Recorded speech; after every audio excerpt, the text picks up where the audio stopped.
శాశ్వతశాల ఇది నా యేసు నివసించేశాల. పరిశుద్ధ గ్రంథంలో నుండి కీర్తనల గ్రంథం 23వ అధ్యాయం మనం 5వ వచనం చదువుకుందాం. నా శత్రువుల ఎదుట నీవు నాకు భోజనము సిద్ధపరచుదువు, నూనెతో నా తల అంటి ఉన్నావు, నా గిన్నె నిండి పొర్లుచున్నది. దేవునికి స్తోత్రములు కలుగునుగాక, దేవునికి మహిమ కలుగునుగాక. మన గిన్నె నిండి పొర్ల చేయగలిగిన దేవుడు మన దేవుడు. ఈ భక్తుడు అంటూ ఉన్నాడు, నా శత్రువుల ఎదుట నీవు నాకు భోజనం సిద్ధపరుస్తున్నావు, నూనెతో నా తల అంటి ఉన్నావు, నా గిన్నె నిండి పొర్లుచున్నది. ఎవరి వలన పొర్లుచున్నది చెప్పండి? ఎవరి వలన గిన్నె పొర్లుచున్నది?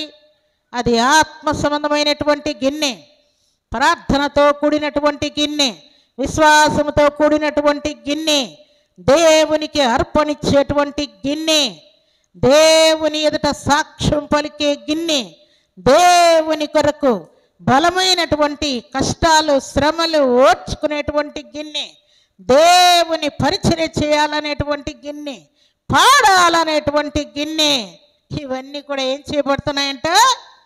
నా గిన్నె నిండి పొర్లుచున్నదని అంటూ ఉన్నాడు.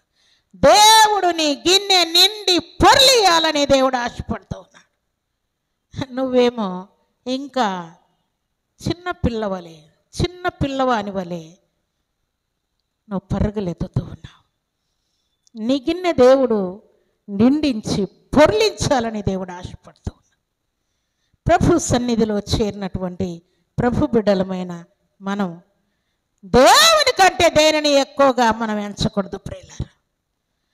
దేవుని కంటే ఎక్కువగా నువ్వు ఎంచితే నీ గిన్నె నిండే పరిస్థితి ఉండదు ప్రియులారా. ఎవరిని మనం ఎక్కువగా ఎంచుకోవాలి? దేవుణ్ణి ఎక్కువగా ఎంచుకోవాలి. దేవుణ్ణి స్తుతిస్తూ ఉండాలి, దేవుణ్ణి ఆరాధిస్తూ ఉండాలి, దేవుణ్ణి పైవానిగా ఉంచుకోవాలి, దేవుని మాటకు మనం తల వంచే వారముగా ఉండాలి.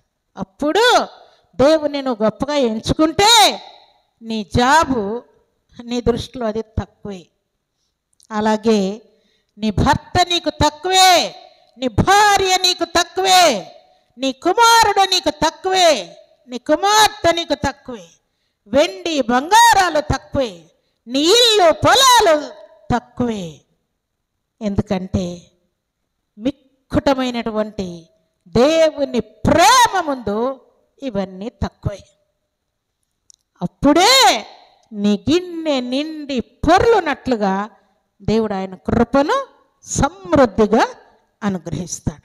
అప్పుడు దేవుడు నీ గిన్నె నిండి పొర్లించినప్పుడు నీ హృదయంలో కలిగినటువంటి ఆనందాన్ని ఎవ్వరు కూడా తీసివేయలేరు.